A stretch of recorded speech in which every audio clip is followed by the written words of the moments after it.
दर्शन कीन रूप अनेका। खेल खेल अखेल खेलन अंत को फिरेगा। खेल खेल अखेल खेलन अंत को फिरेगा। जुग जुग अटल चावर शतर तखत मालिक दो जहान दे वाली वाले कुलालो। शब्द गुरु धन धन साहिब श्री गुरु ग्रंथ साहिब जी महाराज तिन्हां दी मुबारक निकी गोद अंदर जुड़ बैठे अति सत्कारयोग सत्संगी जन। दातार पिता जी ने अपार बख्शिश की है आप संगतां ते जो रोजाना ही रात्रि दे दरबाना दे विच हाजरियां भर के सतगुरु दी आगामी अलाही बाणी दे नाल जुड़न दा यतन करदे। भागां वाले गुरसिखो चल रही जाप साहिब दी लड़ीवार बाणी दी विचार दे नाल आप संगतां रोजाना जुड़दे हो। कल दे दीवाना दे विच आप संगतां ने 80 नंबर पदे दी विचार की है। अज आप संगतां दे नाल 81 नंबर पदे दी विचार करनी है। धन गुरु कलगियां वाले पातशाह महाराज सतगुरु पातशाह महाराज जदों असी इन्हां बाणियां नूं नितनेम दे रूप विच पढ़दे हां, रहत मर्यादा नूं जदों पढ़दे हां तां सिख रहत मर्यादा दे विच इह गल दर्ज है कि सिख ने अमृत वेले किहड़ियां किहड़ियां बाणियां दा जाप करना। जदों शुरुआत करनी है ना, शुरुआत तुसी मूल मंत्र दे पाठ तो करो, हौली हौली जपजी साहिब दा पाठ करो, फिर जाप साहिब को हौली हौली रूटीन नाल पढ़ना शुरू करो। मैं अक्सर ही बच्चों को जो गुरमत की क्लास लगाना तो अक्सर ही एक गल कहना कि जो कोई चीज़ को याद करना है या सौखे तरीके ना पढ़ना सीखना है तो वो लिए तुहानू अभ्यास करना बड़ा जरूरी है। तुसी देखना कि एक गल जिहड़ी तुसी चीज़ को बार बार पढ़ी जाओगे ना वो रसना तो इउं जप जाएगी। हुण कई बार संगतां कई उच्चारण उन्होंने जुबान के उत्ते गलत सुन के पक गए हैं। वो जदों किते बाणी पढ़ते हैं या नाल पढ़ते वो गलत पढ़ देते। हुण एक बाणी दी दो तुक्कां अलग अलग रूप च आउंदियां ने, ज्ञान ध्यान किसी कर्म ना जाना। संगतां ने उस तो बाद ज्यादातर पढ़ना सार ना जाना। ते इहदे नाल ही एक पंक्ति सोरठ राग अंदर भी आउंदी है, ज्ञान ध्यान किसी कर्म ना जाना नाहिन निर्मल करनी साध संगत के अंचल लाभो बिखम नदी। हुण ये पंक्ति बहुते घट संगतां नूं याद है क्योंकि ज्यादातर ये पढ़ी जाती है ज्ञान ध्यान किस कर्म ना जाना। ज्यादातर भाई साहब ने हुक्मनामा लेना या किसी ने कथा करने वाले या किसी संगत दे विच ज्यादातर ये पंक्ति पढ़ी जाती है, सब ते वड्डा सतगुरु नानक जिन गल राखी वे। ये चीज़ां जुबान ते चढ़ गई। हुण मैं ये चीज़ां नोट तां करदा है कि जदों कई बार भावें असी भी है साडी जुबान दे उत्ते जिहड़ी चीज़ दा असी कोई गलत शब्द दा उच्चारण सीख लिया या सुन के पढ़ लिया वो फिर हमेशा ही बंदा गलत पढ़ता रहता तो वो जुबान से जाता फर्क। हुण कईयां दी तुसीं अरदास सुन के देखियो, जदों अरदास करनगे जेड़े ते अरदास दे पदे ने जे उन्हां नूं ध्यान नाल याद कीता होएगा ते ओही पढ़नगे। कईयां वीरां भैणां ने या बजुर्गां ने कईयां संगतां ने जुबानी अरदास कुछ होर सुन के याद कर ली, वो शब्द बड़े कुछ होर पढ़ देंगे। अपने वालों ते रब अगे अरदास बेनती कर रहे हैं पर जिहड़ा सही उच्चारण है वो सानू ध्यान देना पए। इसे तरीके दे नाल जदों तुसीं पाठ सीखना है, पाठ सीखण दा तरीका है सब तो पहला तुसीं बाणी नूं चंगे ਪਾਠੀ ਸਿੰਘ ਸੰਗੇ ਗ੍ਰੰਥੀ ਸਿੰਘ ਤੋਂ ਜਾਂ ਚੰਗੇ ਸੰਗਤ ਦਾ ਕੋਈ ਹੈ ਜਿਹੜਾ ਪਿਆਰਾ ਬਾਣੀ ਵਧੀਆ ਪੜ੍ਹ ਲੈਂਦਾ ਹੈ, ਉਹਦੇ ਕੋਲ ਇਹ ਗੁਣ ਸਿੱਖ ਸਕਦੇ ਹੋ, ਸੰਥਿਆ ਲੈ ਸਕਦੇ ਹੋ। ਜੇ ਤੁਸੀਂ ਹੋਰ ਵੀ ਅੱਜ ਕੱਲ੍ਹ ਦੇ ਮੀਡੀਆ ਦਾ ਯੁੱਗ ਹੈ, ਇੰਨਾ ਸੌਖਾ ਕਰ ਦਿੱਤਾ ਹੈ, ਨਿਤਨੇਮ ਆਡੀਓ ਆਪਣੇ ਮੋਬਾਈਲ ਦੇ ਵਿੱਚ ਡਾਊਨਲੋਡ ਕਰੋ, ਉਹਨੂੰ ਨਾਲ ਸੁਣੋ ਤੇ ਨਾਲ ਗੁਟਕਾ ਸਾਹਿਬ ਖੋਲ ਕੇ ਤੁਸੀਂ ਪੜ੍ਹਨਾ ਸ਼ੁਰੂ ਕਰ ਦਿਓ, ਬੜਾ ਸੌਖਾ। ਤੇ ਮੈਂ ਅਕਸਰ ਇਹ ਗੱਲ ਬੱਚਿਆਂ ਨੂੰ ਸਮਝਾਈ ਕਿ ਤੁਸੀਂ ਜਿੰਨਾ ਅਭਿਆਸ ਕਰੋਗੇ, ਦੁਨਿਆਵੀ ਪੜ੍ਹਾਈ ਦਾ ਵੀ ਤੇ ਇਦਾਂ ਹੀ ਹੈ ਨਾ। ਜਿਹੜੇ ਬੱਚੇ ਇੱਕ ਚੀਜ਼ ਨੂੰ ਬਾਰ-ਬਾਰ, ਹੁਣ ਸਾਲ ਮਿਲਦਾ ਹੈ ਬੱਚਿਆਂ ਨੂੰ ਪੜ੍ਹਾਈ ਕਰਨ ਵਾਸਤੇ, ਪੇਪਰਾਂ ਵਾਸਤੇ, ਹੁਣ ਜਿਹੜੇ ਬੱਚੇ ਤੇ ਲਗਾਤਾਰ ਸਾਲ ਪੜ੍ਹਦੇ ਰਹਿੰਦੇ ਨੇ ਉਹਨਾਂ ਨੂੰ ਪੇਪਰਾਂ ਦੇ ਵਿੱਚ ਮੁਸ਼ਕਲਾਂ ਨਹੀਂ ਆਉਂਦੀਆਂ। ਜਿਹੜੇ ਬੱਚੇ ਮਹੀਨਾ 15 ਦਿਨ 20 ਦਿਨ ਪਹਿਲਾਂ ਪੜ੍ਹਦੇ ਨੇ, ਹੁਣ ਕਿਤਾਬ ਤੇ ਸਾਰੀ ਪੜ੍ਹੀ ਨਹੀਂ ਗਈ, ਉਹ ਫਿਰ ਉਹਨਾਂ ਨੂੰ ਨਾ ਤੇ ਕੁਝ ਯਾਦ ਰਹਿੰਦਾ ਹੈ, ਚੱਜ ਨਾਲ ਨਹੀਂ ਰਹਿੰਦਾ, ਉਹ ਜਿੰਨਾ ਕੇ ਯਾਦ ਆਉਂਦਾ ਹੈ ਉਹਨਾਂ ਕੇ ਲਿਖ ਆਉਂਦੇ ਨੇ। ਜਿਹੜੇ ਬੱਚੇ ਫਸਟ ਡਿਵੀਜ਼ਨ ਆਉਂਦੇ ਨੇ, ਮੈਰਿਟ 'ਚ ਆਉਂਦੇ ਨੇ, ਜਿਹੜੇ ਬੱਚੇ ਵਧੀਆ ਨੰਬਰ ਲੈਂਦੇ ਨੇ, ਉਹਨਾਂ ਦੀ ਸਾਲ ਦੀ ਪੜ੍ਹਾਈ ਪਿੱਛੇ ਮੁੜਦੀ। ਇਸੇ ਤਰੀਕੇ ਨਾਲ ਗੁਰਬਾਣੀ ਤੁਸੀਂ ਅਭਿਆਸ ਰੋਜ਼ ਕਰੋ। ਸਤਿਗੁਰੂ ਨੇ ਤਾਂ ਹੀ ਤੇ ਆਖਿਆ ਨਾ, ਮਹਾਰਾਜ ਨੇ ਅਨੰਦਪੁਰ ਸਾਹਿਬ ਦਾ ਕਿਲਾ ਛੱਡਿਆ। ਜਦੋਂ ਅਨੰਦਪੁਰ ਸਾਹਿਬ ਦਾ ਕਿਲਾ ਛੱਡਦੇ ਹੈ ਨਾ, ਦੇਖੋ ਇੱਕ ਚੀਜ਼ ਨੂੰ ਨੋਟ ਕਰਿਓ, ਸਤਿਗੁਰੂ ਨੇ ਸਾਨੂੰ ਦਿੱਤਾ ਦਾਤ ਕਿੰਨੀ ਸੋਹਣੀ ਦਿੱਤੀ ਹੈ। ਅਨੰਦਪੁਰ ਸਾਹਿਬ ਦਾ ਕਿਲਾ ਛੱਡਦੇ ਨੇ 6 ਪੌਣ ਦੀ ਰਾਤ। ਮਹਾਰਾਜ ਜਦੋਂ ਸਰਸਾ ਨਦੀ ਦੇ ਕੰਢੇ ਤੇ ਪਹੁੰਚਦੇ ਆ ਨਾ, ਮਹਾਰਾਜ ਕਹਿਣ ਲੱਗੇ ਇੱਥੇ ਰੁਕ ਜਾਓ। ਅੰਮ੍ਰਿਤ ਵੇਲਾ ਹੁੰਦਾ ਹੈ ਤੇ ਮਹਾਰਾਜ ਕਹਿਣ ਲੱਗੇ ਭਾਈ ਪਹਿਲਾਂ ਆਪਾਂ ਨਿਤਨੇਮ ਕਰਨਾ ਹੈ, ਸਿਮਰਨ ਕਰਨਾ ਹੈ। ਹੁਣ ਧਿਆਨ ਦਿਓ, ਮਹਾਰਾਜ ਕਹਿਣ ਲੱਗੇ ਸਿਮਰਨ ਕਰਨਾ ਹੈ, ਨਿਤਨੇਮ ਕਰਨਾ ਹੈ। ਭਾਈ ਦਇਆ ਸਿੰਘ ਵਰਗੇ ਹੋਰ ਸਿੱਖ ਕਹਿਣ ਲੱਗੇ ਸਤਿਗੁਰੂ ਪਿੱਛੇ ਮੁਗਲ ਫੌਜਾਂ ਚੜ ਕੇ ਆ ਰਹੀਆਂ ਪਈਆਂ, ਉਹ ਪਿੱਛੋਂ ਚੜ ਕੇ ਆ ਰਹੀਆਂ ਨੇ। ਸਤਿਗੁਰੂ ਕਹਿਣ ਲੱਗੇ ਪਿਆਰਿਓ ਜੋ ਮਰਜ਼ੀ ਹੋ ਜਾਏ, ਅੱਤ ਦੀ ਮੁਸੀਬਤ ਆ ਜਾਏ, ਅੱਤ ਦੀ ਪਰੇਸ਼ਾਨੀ ਆ ਜਾਏ, ਸਿੱਖਾਂ ਨੂੰ ਜਪਜੀ ਸਾਹਿਬ ਦਾ ਜਾਪ ਕਰਨਾ ਨਾ ਭੁੱਲ, ਨਿਤਨੇਮ ਨਾ ਭੁੱਲੀ। ਜਿੰਨੇ ਤੱਕ ਤੇਰੀ ਜ਼ਿੰਦਗੀ ਦਾ ਆਧਾਰ ਨਿਤਨੇਮ ਹੈ, ਕਹਿਣ ਲੱਗੇ ਉਹਨਾਂ ਤੱਕ ਤੇਰੀ ਜ਼ਿੰਦਗੀ ਦੇ ਵਿੱਚ ਸਤਿਗੁਰੂ ਕਦੇ ਰੁਕਾਵਟਾਂ ਹੀ ਨਹੀਂ ਆਉਂਦੀਆਂ। ਮਹਾਰਾਜ ਨੇ ਸਰੀਰੀ ਰੁਕਾਵਟਾਂ ਦੀ ਨਹੀਂ ਗੱਲ ਕੀਤੀਆਂ, ਮਨ ਦੀਆਂ ਰੁਕਾਵਟਾਂ ਨੇ। ਮਨ ਦੀਆਂ ਵੀ ਤੇ ਕੁਝ ਰੁਕਾਵਟਾਂ ਨੇ ਨਾ। ਮਨ ਦੇ ਵਿੱਚ ਫੁਰਨਾ ਫੁੱਟਿਆ ਕਿ ਤੁਸੀਂ ਵਿਚਾਰ ਕੀਤੀ, ਮਨਾ ਟਾਈਮ ਹੋ ਗਿਆ, ਚਲ ਗੁਰਦੁਆਰੇ ਜਾਂਦੇ ਆ, ਕਥਾ ਹੀ ਸੁਣਾਉਂਦੇ, ਮਨਾ ਕੀਰਤਨ ਹੀ ਸੁਣਾਉਂਦੇ ਆ, ਸਤਿਗੁਰੂ ਦੇ ਦਰ ਤੇ ਹਾਜ਼ਰੀ ਕੇ ਮਨ 'ਚ ਹੀ ਫੁਰਨਾ ਆਇਆ। ਮਾਰੇ ਕਹਿੰਦੇ ਕਿ ਇਸ ਮਨ ਦੇ ਵਿੱਚ ਹੋਰ ਬੜੇ ਫੁਰਨੇ ਆਉਂਦੇ ਨੇ, ਚੰਗੇ ਮਾੜੇ ਖਿਆਲ ਬੜੇ ਆਉਂਦੇ ਨੇ, ਤੇ ਉਹਨਾਂ ਤੋਂ ਸਤਿਗੁਰੂ ਦੀ ਬਾਣੀ ਬਚਾਉਂਦੀ, ਉਹਨਾਂ ਤੋਂ ਸਤਿਗੁਰੂ ਦੀ ਬਾਣੀ ਨੇ ਤੈਨੂੰ ਬਚਾਉਣਾ ਹੈ। ਤੈਨੂੰ ਮਨ ਨੂੰ ਭਟਕਣਾ ਤੋਂ ਗੁਰੂ ਦੀ ਬਾਣੀ ਨੇ ਬਚਾਉਣਾ ਹੈ। ਤੇ ਗੁਰੂ ਗੋਬਿੰਦ ਸਿੰਘ ਮਹਾਰਾਜ ਨੇ ਆਖਿਆ ਸੀ ਭਾਈ ਦਇਆ ਸਿੰਘਾ, ਮੈਂ ਇੱਥੇ ਅੱਜ ਨਿਤਨੇਮ ਤਾਂ ਕਰਨ ਲੱਗਾ ਕਿ ਮੇਰੇ ਸਿੱਖ ਨੂੰ ਅੱਤ ਦੀ ਮੁਸੀਬਤ ਵੀ ਆਈ ਬਣੇ, ਪਰ ਉਹ ਆਪਣੀ ਜ਼ਿੰਦਗੀ ਤੋਂ ਨਿਤਨੇਮ ਨਾ ਵਿਸਾਰੇ। ਔਰ ਸੱਚ ਕਰਕੇ ਜਾਣਿਓ, ਜਿਨ੍ਹਾਂ ਦੀ ਜ਼ਿੰਦਗੀ ਦੇ ਅੰਦਰ ਨਿਤਨੇਮ ਦੀ ਆਦਤ ਹੈ ਨਾ, ਸਤਿਗੁਰੂ ਉਹਨਾਂ ਦੇ ਨਾਲ ਆਪ ਅੰਗ ਸੰਗ ਸਹਾਈ ਹੁੰਦੇ। ਅਨੇਕਾਂ ਘਟਨਾ ਨੇ ਜਿਨ੍ਹਾਂ ਤੁਹਾਨੂੰ ਸੁਣਾ ਦਿੱਤੀਆਂ ਜਾਣ। ਗੁਰੂ ਗੋਬਿੰਦ ਸਿੰਘ ਮਹਾਰਾਜ ਨੇ ਉੱਥੇ ਸਰਸਾ ਦੇ ਨਦੀ ਕੰਢੇ ਦੇ ਉੱਤੇ ਮਹਾਰਾਜ ਨੇ ਨਿਤਨੇਮ ਕੀਤਾ, ਸਿਮਰਨ ਕੀਤਾ, ਆਸਾ ਕੀ ਵਾਰ ਦਾ ਕੀਰਤਨ ਕੀਤਾ, ਅਰਦਾਸਾ ਸੁਣਿਆ ਤੇ ਮਹਾਰਾਜ ਨੇ ਸਰਸਾ ਨਦੀ ਨੂੰ ਪਾਰ ਕੀਤਾ। ਆਪਾਂ ਸਾਰਿਆਂ ਨੇ ਤੁਸੀਂ ਇਤਿਹਾਸ ਸੁਣਿਆ ਹੋਇਆ ਹੈ। ਮੈਂ ਸਿਰਫ ਇੱਕ ਐਗਜ਼ਾਮਪਲ ਤਾਂ ਦਿੱਤੀ ਹੈ ਕਿ ਮਹਾਰਾਜ ਨੇ ਅੱਤ ਦੀ ਵਿਪਤਾ ਦੇ ਵਿੱਚ ਵੀ ਨਿਤਨੇਮ ਨਹੀਂ ਛੱਡੇ। ਮਾਫ ਕਰਨਾ, ਗੁੱਸਾ ਨਾ ਬਣਾਇਓ, ਮੈਂ ਵੀ ਤੁਹਾਡੇ ਵਿੱਚ ਹੀ ਆ ਜਾਂਦਾ। ਸਾਨੂੰ ਕੋਈ ਬਹਾਨਾ ਚਾਹੀਦਾ ਹੁੰਦਾ ਹੈ, ਕੋਈ ਕਾਰਨ ਬਣ ਜਾਂਦੇ, ਮੈਂ ਜੀ ਵਿਆਹ ਤੋਂ ਰਾਤ ਲੇਟ ਆਏ ਸੀ ਤਾਂ ਕਰਕੇ ਸਵੇਰੇ ਉੱਠਿਆ ਨਹੀਂ ਗਿਆ ਤੇ ਨਿਤਨੇਮ ਰਹਿ ਗਿਆ। ਪਿਆਰਿਓ, ਗੁਰੂ ਗੋਬਿੰਦ ਸਿੰਘ ਮਹਾਰਾਜ ਲੱਖਾਂ ਦੀ ਫੌਜ ਮਗਰ ਆ ਰਹੀ ਪਈ ਹੈ, 10 ਲੱਖ ਦੀ ਫੌਜ ਮਗਰ ਹੈ, ਸਿੱਖਾਂ ਦੀ ਗਿਣਤੀ ਥੋੜੀ ਜਿਹੀ ਹੈ। ਮਹਾਰਾਜ ਨੇ ਸਰਸਾ ਨਦੀ ਦੇ ਕਿਨਾਰੇ ਪਹਿਲਾਂ ਨਿਤਨੇਮ ਕਰਨਾ ਜ਼ਰੂਰੀ ਸਮਝਿਆ।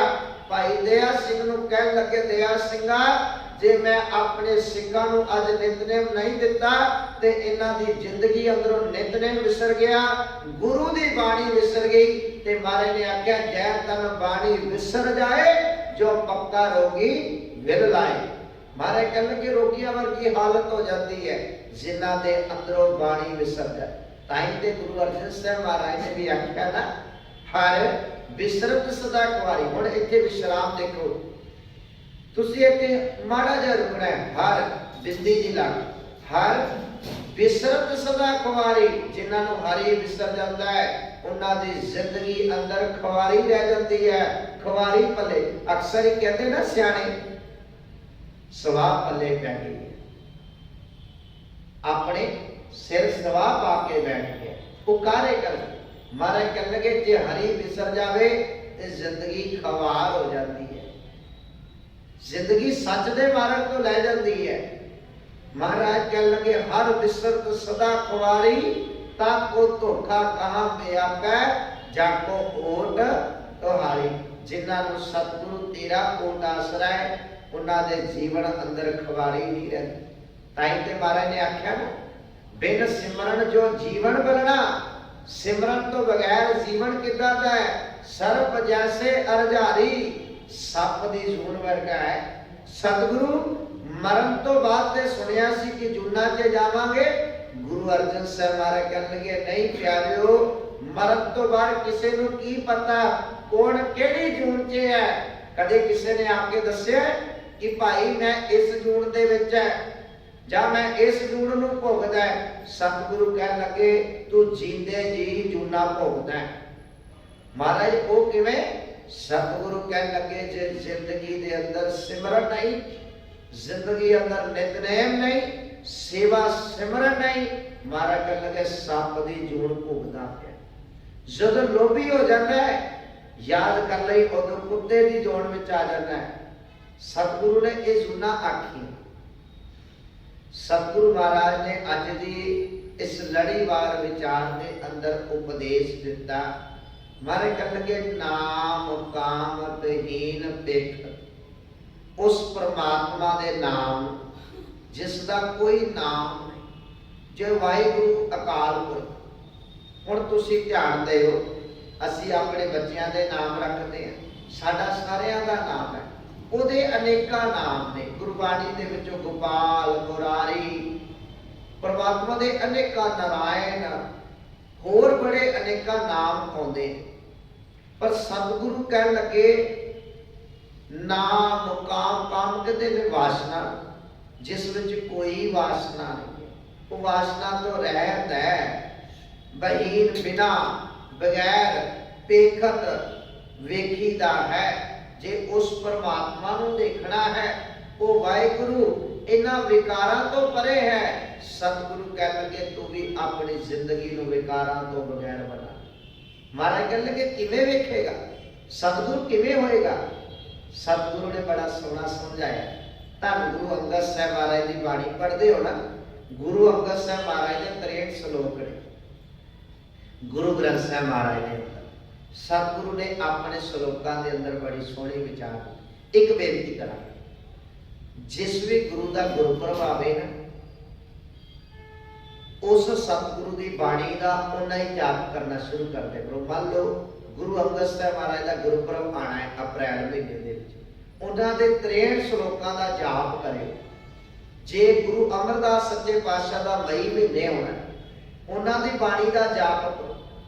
यतन करो सतगुरु को भेटा करनी है तो उन्होंने बाणी का वध तो बाद जाप करना शुरू करो। जिंदगी बदलनी शुरू हो जाएगी। तो मना जे जिंदगी नहीं बदल रही तो सतगुरु कह लगे अजे उपदेश कमाया ही नहीं, अजे उपदेश कमाया ही नहीं है। मैं गल कर रहा सी, गुरु अंगद साहब महाराज ने बड़ी सोहनी विचार दी। महाराज ने अपने श्लोकों के विच बड़ी सोहनी गल आखी। सतगुरु कह लगे अखी बाजो वेखना, विण करना सुनना, पैरा बाजो चलना, विण हथा करना, जीवे बाजो बोलना, क्यों जीवत मरना, नानक हुक्म पछाण कै तो खसमे मिलना। धन गुरु अंगद साहब महाराज कह लगे अखा तो बगैर देखना शुरू कर दे। सतगुरु अखा तो बगैर देखा जा सकता है? अखा तो बगैर तुसी देखना समाज के अंदर बजुर्ग हो जाए बंदा 80-90 साल का, 60 साल का, 60 साल तो बाद ना निगाह बहुत कईयां की घटनी शुरू हो जाती है। ਤੇ ਬਜ਼ੁਰਗ ਅਕਸਰ ਹੀ ਕਹਿਣ ਲੱਗ ਜਾਂਦੇ ਨੇ ਬੱਚਿਆਂ ਨੂੰ ਕਿ ਭਾਈ ਮੈਨੂੰ ਅੱਖਾਂ ਤੋਂ ਨਾ ਦਿਖਣਾ ਬੰਦ ਹੋ ਰਿਹਾ ਪਿਆ, ਮੋਤੀਆ ਉਤਰ ਗਿਆ ਹੈ ਤੇ ਮੇਰੀ ਅੱਖ ਦਾ ਆਪਰੇਸ਼ਨ ਕਰਵਾ ਦਿਓ, ਮੈਨੂੰ ਬੜਾ ਔਖਾ ਲੱਗਦਾ ਹੈ, ਮੈਂ ਇਸ ਸਮਾਜ ਨੂੰ ਦੇਖਣਾ ਚਾਹੁੰਦਾ ਹਾਂ, ਇਹ ਰੰਗਲੀ ਦੁਨੀਆ ਨੂੰ ਦੇਖਣਾ ਚਾਹੁੰਦਾ ਹਾਂ, ਮੈਂ ਗੁਰਦੁਆਰੇ ਜਾਣਾ ਹੈ, ਕਿਤੇ ਠੇਡਾ ਖਾ ਕੇ ਡਿੱਗ ਨਾ ਜਾਵਾਂ। ਸਤਿਗੁਰੂ ਤੁਸੀਂ ਕਹਿੰਦੇ ਹੋ ਅੱਖੀ ਬਾਝੋਂ ਵੇਖਣਾ, ਅੱਖਾਂ ਤੋਂ ਬਗੈਰ ਵੇਖਣਾ ਸ਼ੁਰੂ ਕਰ ਦੇ। ਮਹਾਰਾਜ ਅੱਖਾਂ ਤੋਂ ਬਗੈਰ ਮੈਂ ਤੇ ਗੁਰੂ ਘਰ ਵੀ ਨਹੀਂ ਜਾ ਸਕਦਾ, ਇਸ ਸਮਾਜ ਨੂੰ ਕਿਵੇਂ ਦੇਖਾਂਗਾ, ਰੱਬ ਦੀ ਬਣਾਈ ਹੋਈ ਦੁਨੀਆ ਨੂੰ ਕਿਵੇਂ ਦੇਖਾਂਗਾ। ਅੱਖੀ ਬਾਝੋਂ ਵੇਖਣਾ ਵਿਣ ਕੰਨਾ ਸੁਣਨਾ, ਸਤਿਗੁਰੂ ਕਹਿ ਲੱਗੇ ਕੰਨਾਂ ਤੋਂ ਬਗੈਰ ਸੁਣਨਾ ਸ਼ੁਰੂ। ਧੰਨ ਗੁਰੂ ਅੰਗਦ ਸਾਹਿਬ ਮਹਾਰਾਜ, ਕੰਨਾਂ ਤੋਂ ਬਗੈਰ ਕਿਵੇਂ ਸੁਣਿਆ ਜਾਏਗਾ, ਤੁਹਾਡੀ ਮਿੱਠੀ ਬਾਣੀ ਨੂੰ ਕਿਵੇਂ ਸੁਣਾਗਾ, ਤੁਹਾਡੀ ਗੁਰਬਾਣੀ ਦੀ ਕਥਾ ਨੂੰ ਕਿਵੇਂ ਸੁਣਾਗਾ। ਤੁਸੀਂ ਕਹਿੰਦੇ ਹੋ ਕੰਨਾਂ ਤੋਂ ਬਗੈਰ ਸੁਣਨਾ ਸ਼ੁਰੂ ਕਰ ਦਿਓ। ਖਿਆਲ ਕਰਿਓ ਭਾਗਾ ਵਾਲੇ ਗੁਰਸਿੱਖੋ, ਜਿਹਨੂੰ ਕੰਨਾਂ ਤੋਂ ਨਹੀਂ ਨਾ ਸੁਣਦਾ ਉਹ ਪਤਾ ਕੀ ਕਹਿੰਦਾ ਹੈ ਕਿ ਮੈਨੂੰ ਕੰਨਾਂ ਤੇ ਸੁਣਨ ਵਾਲੀ ਮਸ਼ੀਨ ਲਵਾ ਦਿਓ, ਮੈਨੂੰ ਬੜਾ ਔਖਾ ਸੁਣਦਾ ਹੈ। ਤੇ ਆਪਾਂ ਅਕਸਰ ਨਹੀਂ ਕਹਿੰਦੇ ਉਹ ਥੋੜਾ ਉੱਚਾ ਬੋਲ, ਇਹਨਾਂ ਨੂੰ ਉੱਚਾ ਸੁਣਦਾ ਹੈ, ਹੋਰ ਥੋੜਾ ਜਿਹਾ ਉੱਚਾ ਬੋਲ, ਇਹਨਾਂ ਨੂੰ ਤੇਰੀ ਗੱਲ ਨਹੀਂ ਸਮਝ ਆ ਰਹੀ। ਸਤਿਗੁਰੂ ਤੁਸੀਂ ਕਹਿੰਦੇ ਹੋ ਕੰਨਾਂ ਤੋਂ ਬਗੈਰ ਸੁਣਨਾ ਸ਼ੁਰੂ ਕਰ ਦੇ। ਅੱਖੀ ਬਾਝੋਂ ਵੇਖਣਾ ਵਿਣ ਕੰਨਾ ਸੁਣਨਾ, ਪੈਰਾਂ ਬਾਝੋਂ ਚੱਲਣਾ। ਸਤਿਗੁਰੂ ਪੈਰਾਂ ਤੋਂ ਬਗੈਰ ਕਿਵੇਂ ਚੱਲਿਆ ਜਾ ਸਕਦਾ ਹੈ, ਜਿਨ੍ਹਾਂ ਦੇ ਪੈਰ ਨਹੀਂ ਨਾ ਉਹਨਾਂ ਨੂੰ ਪੁੱਛ ਕੇ ਦੇਖੋ, ਉਹ ਕਹਿਣ ਲੱਗੇ ਭਾਵੇਂ ਨਕਲੀ ਲੱਤਾਂ ਹੀ ਲਵਾ ਦਿਓ ਪਰ ਮੈਨੂੰ ਨਕਲ ਲਵਾ ਦਿਓ। ਪੈਰਾਂ ਬਾਝੋਂ ਚੱਲਣਾ ਬਿਨ ਹੱਥਾਂ ਕਰਨਾ, ਹੱਥਾਂ ਤੋਂ ਬਗੈਰ ਕਹਿਣ ਲੱਗੇ ਕੰਮ ਕਰਨਾ ਸ਼ੁਰੂ ਕਰ। ਮਾਲਕ ਜੀ ਹੱਥਾਂ ਤੋਂ ਬਗੈਰ ਕੋਈ ਕਾਰਜ ਹੋ ਸਕਦਾ ਹੈ? ਇਹਨਾਂ ਹੱਥਾਂ ਦੇ ਨਾਲ ਤੇ ਰੋਟੀ ਖਾਣੀ ਹੈ, ਇਹਨਾਂ ਹੱਥਾਂ ਦੇ ਨਾਲ ਕਈ ਕਾਰਜ ਕਰਨੇ ਆ, ਕਿਵੇਂ ਹੱਥਾਂ ਤੋਂ ਬਗੈਰ? ਜ਼ੀਬਾ ਬਾਝੋਂ ਬੋਲਣਾ, ਜ਼ੁਬਾਨ ਤੋਂ ਬਗੈਰ। ਦਾਤਾ ਜ਼ੁਬਾਨ ਨਹੀਂ ਰਹੀ ਤੇ ਤੇਰੀ ਮਿੱਠੀ ਬਾਣੀ ਦੀ ਕਥਾ ਕਿਵੇਂ ਕਰਾਂ, ਤੇਰੀ ਗੁਰਬਾਣੀ ਦਾ ਕੀਰਤਨ ਕਰਾਂ। ਸਵੇਰੇ ਅੰਮ੍ਰਿਤ ਵੇਲੇ ਹੁਕਮਨਾਮਾ ਕਿਵੇਂ ਲਿਆ ਜਾਏਗਾ, ਜ਼ੁਬਾਨ ਤੋਂ ਬਗੈਰ ਕਿਵੇਂ ਬੋਲਿਆ ਜਾਏਗਾ। ਜੀਭੇ ਬਾਝੋਂ ਬੋਲਣਾ ਇਹੋ ਜੀਵਤ ਮਰਨਾ। ਸਤਿਗੁਰੂ ਕਹਿਣ ਲੱਗੇ ਇਸ ਤਰੀਕੇ ਨਾਲ ਸਿੱਖ ਲੈ। ਨਾਨਕ ਹੁਕਮ ਪਛਾਣ ਕੇ ਤੋ ਖਸਮੇ ਮਿਲਣਾ, ਹੁਕਮ ਦੀ ਪਛਾਣ ਕਰ ਤਾਂ ਜਾ ਕੇ ਤੈਨੂੰ ਖਸਮ ਦੀ ਪ੍ਰਾਪਤੀ ਹੋਏਗੀ। ਸਤਿਗੁਰੂ ਤੁਸੀਂ ਕਹਿੰਦੇ ਹੋ ਅੱਖਾਂ ਤੋਂ ਬਗੈਰ ਦੇਖਣਾ ਸਕਦਾ, ਇਹ ਕਿਵੇਂ ਹੋ ਸਕਦਾ ਹੈ? ਫਿਰ ਮਹਾਰਾਜ ਨੇ ਸਮਝਾਇਆ, ਜਦੋਂ ਤੁਸੀਂ ਆਨੰਦ ਸਾਹਿਬ ਜੀ ਦਾ ਪਾਠ ਪੜ੍ਹਦੇ ਹੋ, ਮਹਾਰਾਜ ਕਹਿਣ ਲੱਗੇ ਇਹ ਨੇਤਰੋ ਮੇਰਿਓ ਹਰ ਤੁਮੈ ਜ਼ੋਰ ਧਰੀ, ਹਰ ਬਿਨ ਅਵਰ ਨਾ ਦੇਖੋ ਕੋਈ ਨਦਰੀ ਹਰ ਨਿਹਾਲਿਆ। ਅੱਖਾਂ ਦੇ ਨਾਲ ਇਸ ਸੰਸਾਰ ਦੇ ਅੰਦਰ ਰੱਬ ਦੀ ਜੋਤ ਦੇਖ, ਸਾਰਿਆਂ ਅੰਦਰ ਰੱਬ ਦੀ ਜੋਤ ਦੇਖ। ਆ ਹੈ ਅੱਖਾਂ ਦੇ ਨਾਲ ਦੇਖਣਾ। ਤੁਹਾਰੇ ਕਹਿਣ ਲੱਗੇ ਇਹਨਾਂ ਅੱਖਾਂ ਦੇ ਨਾਲ ਮਾੜੀ ਚੀਜ਼ਾਂ ਨਾ ਦੇਖ। ਸਤਿਗੁਰੂ ਕਹਿਣ ਲੱਗੇ ਇਹਨਾਂ ਅੱਖਾਂ ਦੇ ਨਾਲ ਰੱਬ ਦੀ ਜੋਤ ਨੂੰ ਦੇਖਣਾ ਸ਼ੁਰੂ ਕਰ। ਅੱਖੀ ਬਾਝੋਂ ਵੇਖਣਾ, ਵਿਣ ਕੰਨਾ ਸੁਣਨਾ। ਮਾਰੇ ਕਹਿਣ ਲੱਗੇ ਇਹ ਕੰਨਾਂ ਨਾਲ ਕੀ ਸੁਣਨਾ ਹੈ? ਇਹ ਸਰਵਣੋ ਮੇਰਿਓ ਸਾਚੈ ਸੁਣਨੇ ਨੂੰ ਪਠਾਏ, ਸਾਚੇ ਸੁਣਨੇ ਨੂੰ ਪਠਾਏ ਸਰੀਰ ਲਾਏ, ਸੁਣੋ ਸਤ ਬਾਣੀ। ਕਹਿਣ ਲੱਗੇ ਇਹਨਾਂ ਕੰਨਾਂ ਦੇ ਨਾਲ ਜਦੋਂ ਤੈਨੂੰ ਕੋਈ ਧਿਆਨ ਦੇ ਸੰਗਤ, ਮਹਾਰਾਜ ਕਹਿਣ ਲੱਗੇ ਜਦੋਂ ਕੋਈ ਕਵੇ ਆ ਮੈਂ ਤੈਨੂੰ ਗੱਲ ਦੱਸਾਂ ਫਲਾਨੀ ਕੀ ਗੱਲ ਹੋਈ ਹੈ, ਕਿਆ ਕਰੋ ਨਾ ਭਾਈ ਸਤਿਗੁਰੂ ਦੀ ਬਾਣੀ ਕਹਿਣ ਲੱਗੀ ਇਹਨਾਂ ਕੰਨਾਂ ਦੇ ਨਾਲ ਗੁਰੂ ਦੀ ਬਾਣੀ ਨੂੰ ਸੁਣਿਆ ਕਰ, ਪਰਾਈ ਨਿੰਦਿਆ ਨਾ ਸੁਣਿਆ ਕਰ, ਮਾੜੀਆਂ ਚੀਜ਼ਾਂ ਨਾ ਸੁਣਿਆ ਕਰ। ਕਹਿਣ ਲੱਗੇ ਇਹ ਕੰਨ ਬਣੇ ਨੇ ਸੱਚ ਸੁਣਨ ਲਈ। ਅੱਖੀ ਬਾਝੋਂ ਵੇਖਣਾ, ਵਿਣ ਕੰਨਾ ਸੁਣਨਾ, ਪੈਰਾਂ ਬਾਝੋਂ ਚੱਲਣਾ। ਕਹਿਣ ਲੱਗੇ ਪੈਰ ਕਿੱਧਰ ਨੂੰ ਚੱਲਣੇ ਚਾਹੀਦੇ ਆ? ਕਹਿੰਦੇ ਗੁਰੂ ਦੇ ਦਰਬਾਰ ਵੱਲ, ਗੁਰੂ ਦੇ ਨਾਨਕ ਦੇ ਘਰ ਗੁਰਦੁਆਰੇ ਵੱਲ ਨੂੰ ਚੱਲਣੇ ਚਾਹੀਦੇ ਆ। ਇਹ ਤੇਰੇ ਪੈਰ ਜਿਹੜੇ ਮਾੜੇ ਜਗ੍ਹਾ ਤੇ ਜਾਂਦੇ ਨੇ, ਮਾੜੇ ਪਾਸੇ ਜਾ ਰਹੇ ਨੇ, ਕਹਿਣ ਲੱਗੇ ਉਧਰੋਂ ਛੱਡ। ਗੁਰੂ ਦੇ ਇੱਕ ਘਟਨਾ ਤੁਹਾਡੇ ਨਾਲ ਸਾਂਝੀ ਕਰ। 2011 ਦੀ ਗੱਲ ਹੈ। ਅੰਮ੍ਰਿਤਸਰ ਦੇ ਲਾਗੇ ਇੱਕ ਪਿੰਡ ਪੈਂਦਾ, ਵੈਰੋਵਾਲ ਦੇ ਲਾਗੇ ਨਾਲ ਪਿੰਡ ਪੈਂਦਾ, ਮੈਨੂੰ ਨਾਮ ਤਾਂ ਵਿਸਰ ਗਿਆ। ਉਸ ਪਿੰਡ ਦੇ ਵਿੱਚ ਨਾ ਸਾਡਾ ਇੱਕ ਵੀਰ ਗੁਰਮਤਿ ਦੀਆਂ ਕਲਾਸਾਂ, ਪਿੰਡਾਂ ਦੇ ਵਿੱਚ ਨਾ ਬਹੁਤ ਪ੍ਰਚਾਰ ਚੱਲਦਾ, ਸ਼ਹਿਰਾਂ 'ਚ ਵੀ ਹੈ ਪਰ ਪਿੰਡਾਂ 'ਚ ਮੈਂ ਜ਼ਿਆਦਾਤਰ ਦੇਖਿਆ ਹੈ। ਤਕਰੀਬਨ ਸਾਡੇ ਕਾਲਜ ਦੇ 60-70 ਸੈਂਟਰ ਚੱਲਦੇ ਨੇ ਜਿਨ੍ਹਾਂ ਵਿੱਚ ਸਾਡਾ ਇੱਕ ਇੱਕ ਪ੍ਰਚਾਰਕ ਪਿੰਡਾਂ ਦੇ ਵਿੱਚ ਰੋਜ਼ ਕਥਾ ਕਰਨੀ, ਬੱਚਿਆਂ ਦੀ ਗੁਰਮਤਿ ਕਲਾਸ ਲਾਣੀ, ਵੱਡੇ ਵੀ ਚਾਹਵਾਨ ਹੋਣੇ ਚਾਹੀਦੇ ਹੈ। ਭਾਈ ਸਾਹਿਬ ਨੂੰ ਕਹੋ ਕਿ ਸਾਨੂੰ ਸੰਥਿਆ ਦਿਓ, ਗੁਰਬਾਣੀ ਦੀ ਸੰਥਿਆ ਲਵੋ, ਗੁਰਬਾਣੀ ਦਾ ਸਹਿਜ ਪਾਠ ਦੀ ਸੰਥਿਆ। ਬੜਾ ਅੱਜ ਕੱਲ੍ਹ ਬੜਾ ਸੋਹਣਾ ਉਪਰਾਲਾ ਹੈ। ਉਹ ਸਾਡਾ ਵੀਰ ਕਲਾਸ ਲਾਉਂਦਾ ਹੈ। ਉਹਨਾਂ ਨੇ ਕੋਈ ਪ੍ਰੋਗਰਾਮ ਰੱਖਿਆ ਸੀ, ਸਮਾਗਮ, ਜਿਹਦੇ ਵਿੱਚ ਬੱਚੀ ਨੇ ਸਵੇਰੇ ਕੰਪੀਟੀਸ਼ਨ 'ਚ ਭਾਗ ਲੈਣਾ ਸੀ। ਉਹਨਾਂ ਨੇ ਰਾਤ ਕਿਤੇ 6:30-7 ਵਜੇ, ਸਰਦੀਆਂ ਦਾ ਦਿਨ ਸੀ, ਫੋਨ ਲਾ ਦਿੱਤਾ ਬੱਚੀ ਨੂੰ। ਉਹ ਫੋਨ ਉਹਦੇ ਫਾਦਰ ਨੇ ਚੱਕ ਲਿਆ। ਉਹਦਾ ਪਿਤਾ ਪੁਲਿਸ ਦੇ ਵਿੱਚ ਨੌਕਰੀ ਕਰਦਾ ਸੀ ਤੇ ਡਰਿੰਕ ਵਗੈਰਾ, ਸ਼ਰਾਬ ਵਗੈਰਾ ਪੀ ਲੈਂਦਾ ਸੀ। ਉਹਨੇ ਜਦੋਂ ਫੋਨ ਚੱਕਿਆ ਤੇ ਉਹਨਾਂ ਨੇ ਆਖਿਆ ਕਿ ਬੇਟੀ ਨੂੰ ਪੁੱਛ ਲਿਓ, ਬੱਚੀ ਨੂੰ ਨਾ ਲਿਆ ਹੋਵੇਗਾ। ਉਹਨੇ ਪੈਂਦੇ ਸੱਟੇ, ਪਤਾ ਨਹੀਂ ਮਨ 'ਚ ਕੀ ਆਇਆ ਕਿ ਬੇਟੀ ਨੂੰ ਅੱਧੀ ਰਾਤ ਨੂੰ ਕਿਉਂ ਫੋਨ ਲਾ ਲਿਆ। 6:30-7 ਵਜੇ ਦਾ ਟਾਈਮ ਸੀ, ਸਰਦੀਆਂ ਦੇ ਵਿੱਚ ਵੈਸੇ ਹਨੇਰਾ ਹੋ ਜਾਂਦਾ ਹੈ। ਉਹਨੇ ਪੈਂਦੇ ਸੱਟੇ ਉਹ ਸਾਡੇ ਸਿੰਘ ਨੂੰ ਗਾਲਾਂ ਕੱਢ ਦਿੱਤੀਆਂ, ਮਾੜੇ ਸ਼ਬਦ ਬੋਲ ਦਿੱਤੇ। ਅੱਗੋਂ ਸਿੰਘ ਬੜਾ ਸਿਆਣਾ ਸੀ, ਉਹਨੂੰ ਪਤਾ ਸੀ ਕਿ ਦਾਰੂ ਪੀਤੀ ਜੇ ਬੋਲ ਬੈਠਾ ਫਿਰ ਕੀ ਹੋਇਆ। ਚਲੋ ਫੋਨ ਕੱਟਿਆ ਗਿਆ। ਅਗਲਾ ਦਿਨ ਚੜਿਆ, ਸਵੇਰ ਹੋਈ, ਬੱਚੀ ਨੇ ਵੀ ਆਖਿਆ ਕਿ ਤੁਸੀਂ ਜਿਨ੍ਹਾਂ ਨੂੰ ਗਾਲਾਂ ਕੱਢ ਦਿੱਤੀਆਂ ਇਹ ਭਾਈ ਸਾਹਿਬ ਗੁਰਦੁਆਰੇ ਦੇ ਨੇ, ਇਹ ਵੀਰ ਜੀ ਸਾਨੂੰ ਰੋਜ਼ ਗੁਰਮਤਿ ਦੀ ਕਲਾਸ ਲਾਉਂਦੇ ਨੇ, ਸਾਨੂੰ ਸੰਥਿਆ ਦਿੰਦੇ ਨੇ, ਸ਼ਬਦ ਦੀ ਵਿਚਾਰ ਸਮਝਾਉਂਦੇ ਨੇ, ਇਤਿਹਾਸ ਸੁਣਾਉਂਦੇ ਨੇ, ਰਹਿਤ ਮਰਿਆਦਾ ਦੀ ਗੱਲ ਦੱਸਦੇ ਨੇ। ਚਲੋ ਖੈਰ, ਹੁਣ ਗਾਲਾਂ ਕੱਢੀਆਂ ਗਈਆਂ। ਉਹ ਵੀਰ ਸਵੇਰੇ ਜਦੋਂ ਨਾਲ ਇੱਕ ਸਿੰਘ ਹੋਰ ਉਹਨਾਂ ਦੇ ਘਰ ਗਏ, ਉਹ ਵੀਰ ਬੜਾ ਸ਼ਰਮਿੰਦਾ ਹੋਇਆ ਕਿ ਮੈਂ ਉਹਨਾਂ ਨੂੰ ਗਾਲਾਂ ਕੱਢੀਆਂ ਜਿਹੜੇ ਸਾਡੇ ਬੱਚਿਆਂ ਨੂੰ ਗੁਰਮਤਿ ਦੀ ਸਿੱਖਿਆ ਦਿੰਦੇ ਨੇ। ਮੈਂ ਪਰਸੋਂ ਵੀ ਇੱਕ ਬੇਨਤੀ ਕੀਤੀ ਸੀ, ਆਪਣੀ ਧੀਆਂ ਦਾ ਜੋ ਤੁਸੀਂ ਦਾਜ ਜੋੜਦੇ ਹੋ ਨਾ ਕਿ ਬੈੱਡ ਦੇਣਾ ਹੈ, ਅਲਮਾਰੀ ਦੇਣੀ ਹੈ, ਅੱਜ ਕੱਲ੍ਹ ਤੇ ਪਾਲਿਸੀਆਂ ਵੀ ਕਰਾਉਂਦੇ ਨੇ, LIC ਕਰਾ ਦਿਓ, ਧੀ ਦਾ 20 ਸਾਲ ਬਾਅਦ ਚਿੰਤਾ ਨਹੀਂ ਹੋਏਗੀ। ਇੱਕ ਚਿੰਤਾ ਹੋਰ ਪਾਇਓ, ਆਪਣੀਆਂ ਧੀਆਂ ਨੂੰ ਨਿਤਨੇਮ ਦੀ ਦਾਤ ਦੇ ਦਿਓ। ਯਤਨ ਕਰਿਓ। ਦਾਸ ਨੇ ਉਪਰਾਲਾ ਸ਼ੁਰੂ ਕਰ ਦਿੱਤਾ ਹੈ, ਬੱਚੀਆਂ ਦੀ ਗੁਰਮਤਿ ਕਲਾਸ ਗੁਰਦੁਆਰਿਆਂ 'ਚ ਸ਼ੁਰੂ ਕਰ ਦਿੱਤੀਆਂ। ਦਾਸ ਜਿੱਥੇ ਡਿਊਟੀ ਕਰਦਾ ਹੈ ਨਾ, ਉੱਥੇ ਰੋਜ਼ ਬੱਚੀਆਂ ਰਹਿਰਾਸ ਦਾ ਪਾਠ ਕਰਦੀਆਂ ਨੇ। ਰੋਜ਼ ਸੋਹਿਲਾ ਸਾਹਿਬ ਦਾ ਪਾਠ ਛੋਟੀਆਂ ਛੋਟੀਆਂ ਬੱਚੀਆਂ ਅਜੇ 4th 5ਵੀਂ ਕਲਾਸ 'ਚ ਪੜ੍ਹਦੀਆਂ। ਇਹ ਗਹਿਣਾ ਬਣ ਜਾਏਗਾ। ਜਿਸ ਬੱਚੀ ਨੂੰ ਜਪਜੀ ਸਾਹਿਬ ਨਿਤਨੇਮ ਦੀ ਦਾਤ ਆ ਗਈ, ਸ਼ਾਮ ਨੂੰ ਸੋਦਰ ਦਾ ਜਾਪ ਕਰਨਾ ਸ਼ੁਰੂ ਕਰ ਦਿੱਤਾ, ਉਹ ਬੱਚੀ ਆਪਣੇ ਦੋਵੇਂ ਘਰਾਂ ਨੂੰ ਸਵਰਗ ਬਣਾ ਦੇਗੀ। ਪੇਕੇ ਘਰ ਨੂੰ ਵੀ, ਸਹੁਰੇ ਘਰ ਨੂੰ ਵੀ। ਇਹ ਦਾਤ ਆਪਣੀ ਧੀਆਂ ਪੁੱਤਰਾਂ ਨੂੰ ਦਵੋ ਕਿ ਤੁਸੀਂ ਨਿਤਨੇਮ ਜ਼ਰੂਰ ਕਰਨਾ ਹੈ। ਦੁਨੀਆ ਦਾ ਕੋਈ ਕੰਮ ਰਹਿ ਜਾਏ ਪਰ ਬੱਚਿਆ ਘੱਟ ਪੜ੍ਹ ਲਈ, ਚੰਗਾ ਇਨਸਾਨ ਬਾਣੀ ਨੇ ਬਣਾਉਣਾ ਹੈ। ਵੱਧ ਪੜ੍ਹੇ ਡਾਕਟਰ ਬੜੇ ਹੋਣਗੇ, ਵੱਧ ਪੜ੍ਹੇ ਮੁਲਾਜ਼ਮ ਬੜੇ ਹੋਣਗੇ, ਵੱਧ ਪੜ੍ਹੇ ਤੁਹਾਨੂੰ ਹੋਰ ਬੜੇ ਲੋਕ ਮਿਲ ਜਾਣਗੇ। ਚੰਗਾ ਇਨਸਾਨ ਸਤਿਗੁਰੂ ਦੀ ਬਾਣੀ ਨੇ ਬਣਾਉਣਾ। ਹੁਣ ਤੁਸੀਂ ਦੇਖਣਾ, 8000 ਤਨਖਾਹ ਲੈਣ ਵਾਲਾ ਰਿਸ਼ਵਤ ਨਹੀਂ ਲੈ ਰਿਹਾ, ਉਹ 8-10 ਹਜ਼ਾਰ 'ਚ ਚੰਗਾ ਗੁਜ਼ਾਰਾ ਕਰ ਰਿਹਾ ਹੈ। ਇੱਕ ਬੰਦਾ 1.5 ਲੱਖ ਤਨਖਾਹ ਲੈ ਰਿਹਾ ਤਹਿਸੀਲਦਾਰ, ਉਹ ਅੱਜ ਵੀ ਰਿਸ਼ਵਤ ਲੈ ਕੇ ਰਜਿਸਟਰੀਆਂ ਕਰ ਰਿਹਾ। ਇੱਕ ਬੰਦਾ 60-70 ਹਜ਼ਾਰ ਰੁਪਇਆ ਤਨਖਾਹ ਲੈ ਰਿਹਾ, ਉਹ ਨਾਕੇ ਤੇ ਅੱਜ ਵੀ 100-100 ਰੁਪਇਆ ਲੋਕਾਂ ਕੋਲ ਲੈ ਰਿਹਾ। ਮਹਾਰਾਜ ਨੇ ਇਹ ਵੀ ਗੱਲ ਫਿਰ ਸਮਝਾਈ। ਉਹ ਵੀਰ ਜਦੋਂ ਉਹਨਾਂ ਦੇ ਘਰ ਗਿਆ ਨਾ, ਤੇ ਉਹ ਵਿਚਾਰਾ ਵੀਰ ਸ਼ਰਮਿੰਦਾ ਹੋਇਆ, ਬੜਾ ਦੁੱਖ ਲੱਗਿਆ ਕਿ ਮੈਂ ਇਹਨਾਂ ਨੂੰ ਗਾਲਾਂ ਕਰ ਦਿੱਤੀਆਂ ਜਿਨ੍ਹਾਂ ਨੇ ਸਾਡੀ ਬੱਚੀਆਂ ਨੂੰ ਰੋਜ਼ ਬਾਣੀ ਦੇ ਨਾਲ ਜੋੜਦੇ ਨੇ, ਚੰਗੀਆਂ ਚੀਜ਼ਾਂ ਸਿਖਾਉਂਦੇ ਨੇ।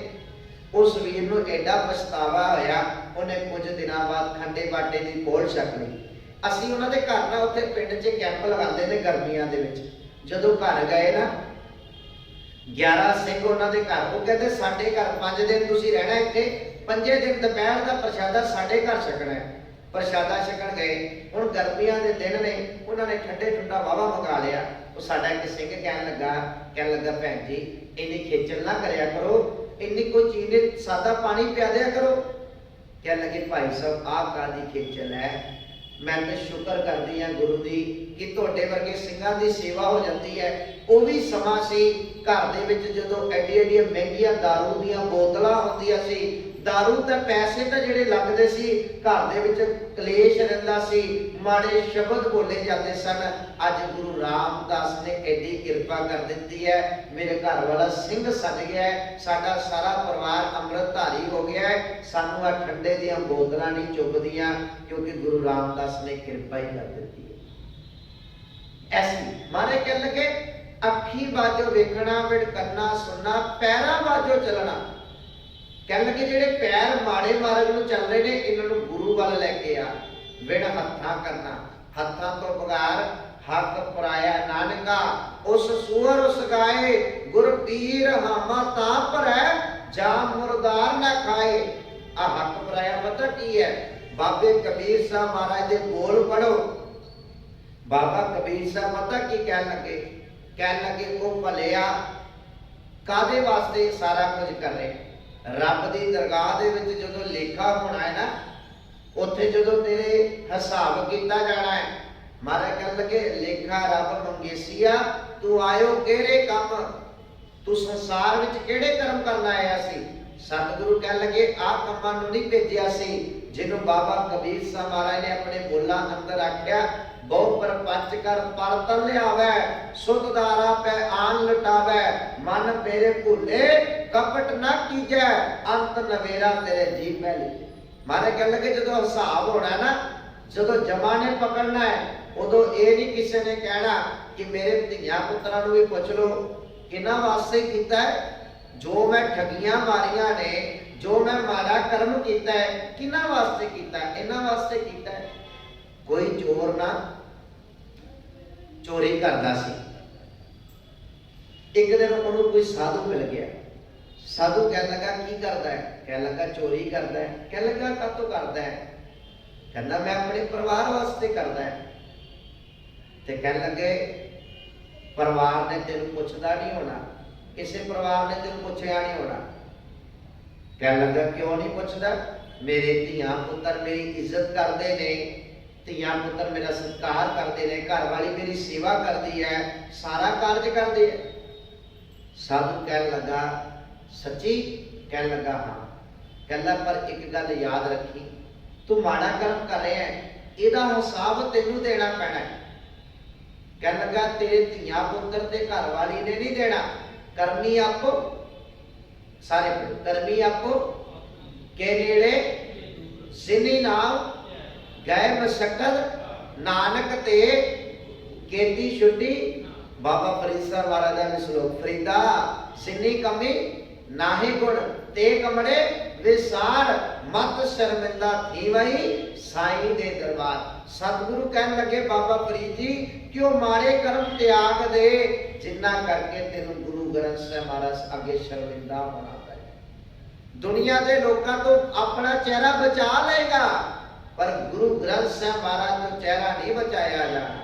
सतगुरु ते सब कुछ जानते ने। वो चोर नूं साधु कह लगा अच्छा तू मानता है कि तेरे घर परिवार ना तेरा इन्ना स्नेह है? कह लगे अज घरे जाई, रात को प्रशादा छक के पै जाई, सवेरे घंटा डेढ़ घंटा उठी ना, जिन्नियां मर्जी आवाजा मार। कह लगा ठीक है। कहता देखी तेरे घर दे तेनू किन्ना के प्यार करदे, इस गल दा तेनू पता लग जाए। साधु की गल मनी, रात गया प्रशादा पानी छकिया, जो चोरी कीता सी सारा कुछ घरदियां नूं दे दिता। कह लगा इनू सांभ लिओ, सौ गया। सवेर हुई, साजरा होया, घर वाली ने उठाना चाहया, नहीं आवाज दी। बच्चों को बुलाया कि तुहाडा बाप अज उठ नहीं रहा, तुहाडे पिता उठ नहीं रहे। आवाज दी, उन्होंने भी उच्ची उच्ची आवाजा दित्तियां, नहीं उठिया। गवांढियां नूं सद लिआंदे कि नहीं उठ रहा। जदों घंटा 2 घंटे ना उठिया, चीख चघाड़ा पैना शुरू कर दिता कि भाई बापू चढ़ाई कर गया। हुण चढ़ाई करन दी जदों आवाज सुनी, रोला पैना शुरू हो गया, लोग इकट्ठे हो गए, चलो जी। कहने लगे घंटे 2 नहीं बीते, तैयारियां शुरू कर दित्तियां कि भाई संध्या होने वाली है, इनू जल्दी जल्दी ले जाओ। जदों एक कन च आवाज सुनी कि इन्हां ने ते मैनू 2 घंटे नहीं रखिया, मैं इन्हां लिए इन्ने माड़े कर्म कर रहा सी ते इन्हां ने सिर्फ 2 घंटे रोने शुरू किया। 2 घंटिया बाद अखरू पहुंच गए। ये कहते जल्दी जल्दी ले जाओ, शामां होने वालियां ने। वो उठ के खड़ा हो गया। जदों उठ के खड़ा होया, बड़ा शर्मिंदा होया, उतों उठिया, साधु को गया, साधु के चरण पकड़ के कह लगा साधु जी अज तुहाडे बचन सच हो गए। कह लगे मैं ते एवें अपने धियां पुत्रां दी खातर इन्ने माड़े कर्म कर लिया, पर मैं ये भुल चुका कि रब की दरगाह दे विच जदों लेखा होना है वो तेरे कर्मां दे आधार ते होना। जो तू कर्म बीज रहा है उस सतगुरु कह लगे उस आधार ते लेखा होना है। कबीर कसोटी राम की झूठा टिके ना कोई, राम कसोटी सो है जो मर जीवा हो। कह लगे रब की दरगाह दे विच महाराज कह लगे अमल जे कीते दुनी विच दरगाह आए कम। जे चंगे कर्म करेगा समाज के अंदर ते सतगुरु कह लगे फिर चंगियां दा नवेड़ा चंगियां च होना है। ते सतगुरु ने आख्या खरे खजाने पाइए खोटे सटिए बार बार। आप भी पता की करते हैं संसार के लोग कह लगे जिहड़ी ते चंगी चीज है उन्होंने बंदा कहता रख लो, जिहड़ा बंदा कहता कबाड़ हो गया सुट दो। सतगुरु कह लगे रब की दरगाह दे विच भी इदां ही हुंदा है। जिन्हां अंदर शुभ गुण हुंदे ने, चंगा जीवन हुंदा है, रब की भगती रब का सिमरन कीता हुंदा है, उन्हां नूं फिर सतगुरु अपने चरनां विच रखदे ने। जिहड़े खोटे ने उन्हां नूं बाहर सुट दिता जाता है। मारे कह लगे उस रब का अनेका नाम ने ते वो वासना तो रहता है ता मुंह ना जाए। कह लगे ऐसे परमेश्वर दा वो कोई ठिकाना नहीं है। जे तू कहे ना पक्का, किसी ने आख्या रब मंदिर गुजर मस्जिद गिरजा च वसता है, वो कह लगे नहीं भलिया रब कला मंदिर गुरुद्वारे मस्जिद इत्थे नहीं, रब तो हर हिरदे विच वसदा है। घट घट में हरजू वसै संतन कहो पुकार। ये संत जना ने गल आखी है। गुरु तेग बहादुर साहब महाराज कह लगे और वाहिगुरु ते हर हरदे विच वसदा है। सर्व मान सर्वत्र मान सदैव मानक ताहे। कह लगे ऐसे परमेश्वर वाहिगुरु नूं वेखना चाहुंदा है, उस सब जीवां नूं निभाउंदा है, वो हर थां है, उसकी पूजा कर, उस मालक नूं चेते कर। ते सतगुरु कह लगे फिर चेते किवें करना है। सतगुरु कह लगे सतगुरु नूं सब को वेखदा, जेता जगत संसार डिठै मुक्त न हो गई, जिचर शब्द ना करे विचार। जिन्ने तक तू शब्द की विचार नहीं करता, शब्द नाल जुड़दा नहीं, गुरु दे उपदेश नूं नहीं करता, सतगुरु कह लगे उन्ना चिकर परवाह नहीं। महाराज फिर पूजा किवें करिए? सतगुरु ने आख्या पूजा कीचे नाम ते आई है, बिन नाम है पूज ना होए। कह लगे नाम तो बगैर पूजा नहीं होती, रब का नाम ही तेरे लिए पूजा होनी चाहिए है। ते सदा ही उस मालक दे अगे सिर नवाउंदा रह। एक मूरत अनेक दर्शन। वो प्रभु आप इकल्ला है, एक है। जदों असीं मूल मंत्र शुरू करते हैं ना, परमात्मा ने एक जी गल आखी है, वो एक की है, एक ओंकार। परमात्मा एक है। जदों असीं बाणी नूं पढ़ते हैं तो महाराज ने बड़ा सोहनी गल आखी, एको है भाई एको है साहिब मेरा एको है। सतगुरु ने एक नाल जोड़िया, पर सतगुरु कह लगे जिहड़े दो बेड़ियां च पैर रखते ना वो हमेशा ही डुबदे ने। अक्सर ही सियाणे गल कहते ना, बहुते घरां दा परौणा हमेशा भुखा ही रह जाता है, बहुते घरां दा परौणा हमेशा भुखा। ये सियाणियां ने जिहड़ियां गल्लां आखियां बड़ा विचार सोच के है, वो प्रैक्टिकली जो गल कही हुंदी है जदों ध्यान ना देखो सच्चाई है। कई बार बंदा कहता है छट परा उधरों खा लांगे उधरों खा लांगे उधरों खा लांगे उधरों चाह पानी पी लांगे, वो कहता थक जाता है फिर कितों भी नहीं मिलती। महाराज कह लगे एक दे नाल जुड़ जा, खसम छोड़ दूजे लगे डूबे से वणजारे। जिहड़े दो बेड़ियां च पैर रखदे वो डुबदे गए ने। धर जियरे एक टेक तू ला बेड़ानी आस, नानक नाम ध्याईए कारज आवे रास। कह लगे एक नाल जुड़ जा। ते सतगुरु कह लगे एको है भाई एको है साहिब मेरा एको है। जदों एक नाल जुड़ जाएगा तो सतगुरु कह लगे फिर तू भी एक हो जाएगा। माफ करना प्यारे, हकीकत पता की है? सतगुरु कह लगे कला दाता नाल प्यार ना पा। जे ते मेरे को इस करके आना है कि सतगुरु तेरे दर तो दाता मिल लगियां तां ही आना है, महाराज कह लगे गुरु की शरण विच आ, सतगुरु दातां भी देणगे, नाम वडियाई शोभा भी देणगे। पर एक गल याद रखी, कई बार पता की होंदा है, जदों असीं कोई गुरु नूं कारज किया, सतगुरु अगे अरदास बेनती कीती, महाराज साडा आ कारज करवा दो। मान लो किसी ने वीजे की अरदास कर ली कि महाराज साडे वीजा करवा ला दो, किसी वेले वीजा रिफ्यूजल हो गया, तो वो मन में ये आस कर ले कि मैं इन्नी बाणी पढ़ी, मैं इन्ना नितनेम किया, इन्ना सिमरन किया। गुरु प्यार वाले, गुरु नानक दे घर देर है अंधेर नहीं, गुरु प्रीख्या लेता है। जदों कदे दुख आवे ना जिंदगी विच, ये गल नूं समझ लियो, सतगुरु मेरी प्रीख्या लै रहा है। दुख आउण दा कारण ही यह है कि गुरु साडी प्रीख्या लै रहा है। अज पता लगदा है तू गुरु दे दर नूं छड्ड के जा रहा है कि गुरु नाल ही है। बहुते बंदे तो इदां ही कहंदे ना, वो किसी दे घर माड़ा जिहा बच्चा ही ढिला, चलो आ जाओ आपां तुहानूं सियाणे को लै जाओ, आओ तुहानूं फलाने बाबे तो धागा तवीत पवा लिआने आ, फलानी जगह ते चलदे आ। सतगुरु कह लगे ओ भलिया ये प्रीख्या है, सतगुरु की प्रीख्या पास कर लै।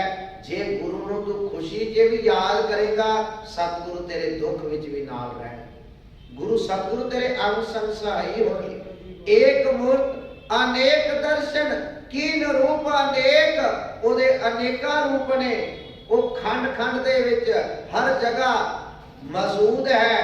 खेल खेल अखेल खेलन, ओदे अनेकां खेल ने, ये प्रभु दियां खेडां ने।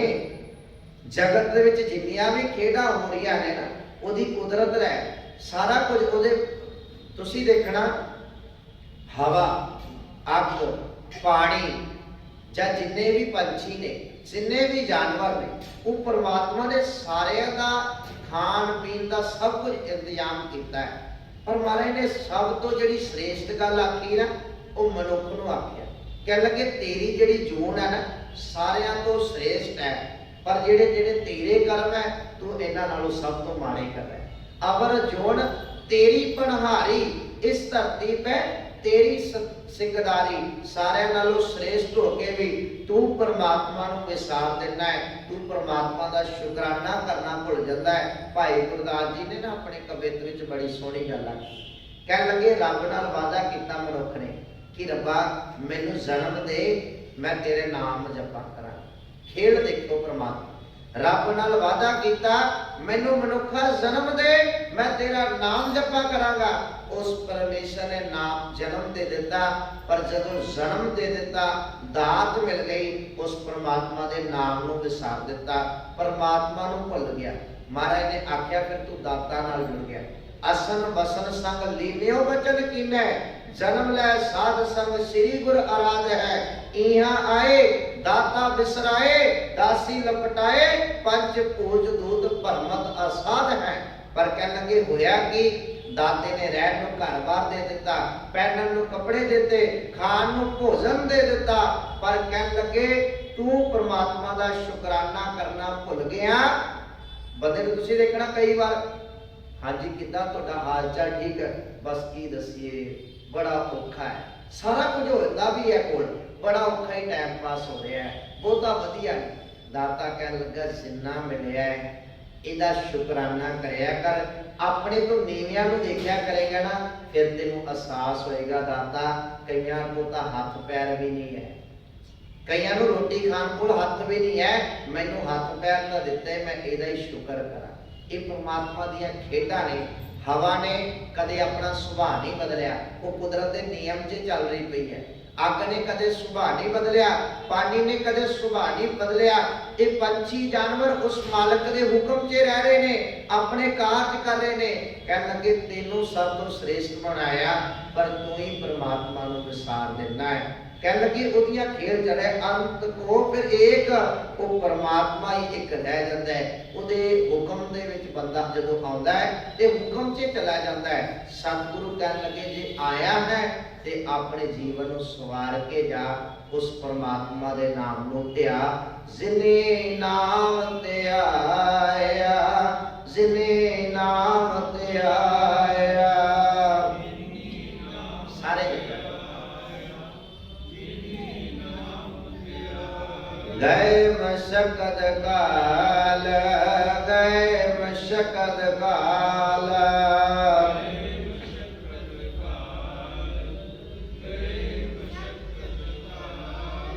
नानक ते मुख उजले नानक ते मुख उजले।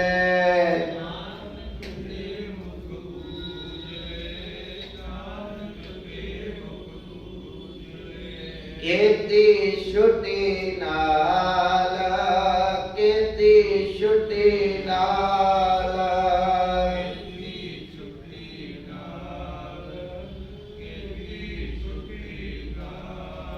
सतगुरु कृपा कर भुला चुका दी खिमा।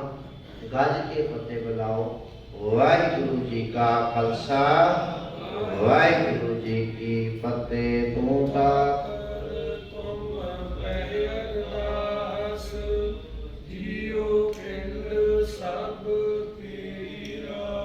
मात पिता बारक दे।